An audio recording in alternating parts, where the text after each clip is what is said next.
Recent days have brought new evidence that Iran's leaders continue to defy their international obligations and violate international norms, including the recent plot to assassinate the Saudi ambassador here in the United States, and as verified by the new report from the International Atomic Energy Agency that further documents Iran's conduct of activities directly related to the development of nuclear weapons. Now, this report from the IAEA is not the United States or our European partners making accusations. This is the result of an independent review, and it reflects the judgment of the international community. There have to be consequences for such behavior. So on Friday, Iran was condemned in votes at the UN in New York and at the IAEA in Vienna.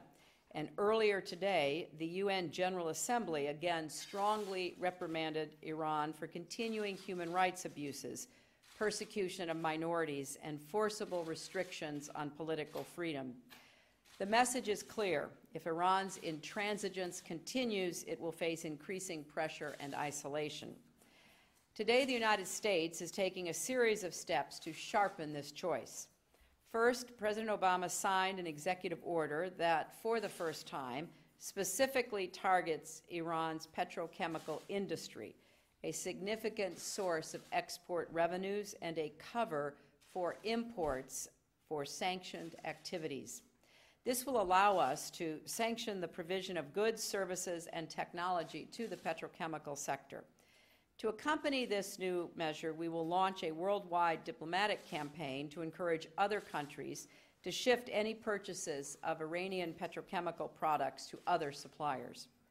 Second, in the same executive order, we are expanding sanctions on Iran's oil and gas business.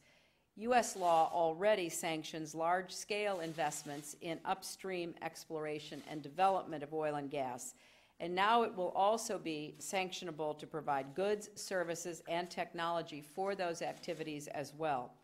This will make it more difficult for Iran to work around the sanctions and will further impede efforts to maintain and modernize its oil and gas sector. Third, under an existing executive order, we are designating a number of individuals and entities for their roles in assisting Iran's prohibited nuclear programs, including its enrichment and heavy water programs. Their assets, subject to U.S. jurisdiction, will be frozen, and American individuals and entities will be prohibited from engaging in any transactions with them.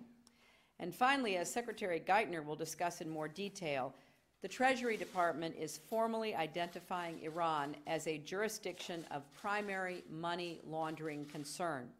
This is the strongest official warning we can give that any transaction with Iran poses serious risks of deception or diversion. These steps were accompanied today by complementary measures by the UK and Canada, and we expect additional sanctions by other international partners in the days ahead. Together, these measures represent a significant ratcheting up of pressure on Iran, its sources of income, and its illegal activities.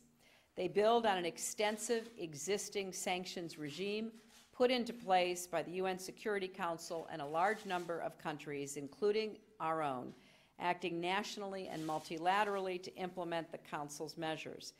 And these sanctions are already having a dramatic effect. They have almost completely isolated Iran from the international financial sector and have made it very risky and costly a place to do business. Most of the world's major energy companies have left, undermining Iran's efforts to boost its declining oil production, its main source of revenues. Iran has found it much more difficult to operate its national airline and shipping companies and to procure equipment and technology for its prohibited weapons programs.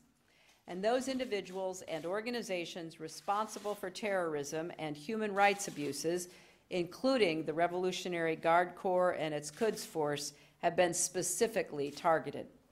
The impact will only grow unless Iran's leaders decide to change course and meet their international obligations. And let me be clear, today's actions do not exhaust our opportunities to sanction Iran.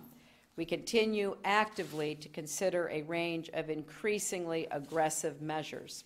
We have worked closely with Congress and have put to effective use the legislative tools they have provided. We are committed to continuing our collaboration to develop additional sanctions that will have the effect we all want, putting strong pressure on Iran. Now, the administration's dual-track strategy is not only about pressure. It is also about engaging Iran, engagement that would be aimed at resolving the international community's serious and growing concerns about Iran's nuclear program.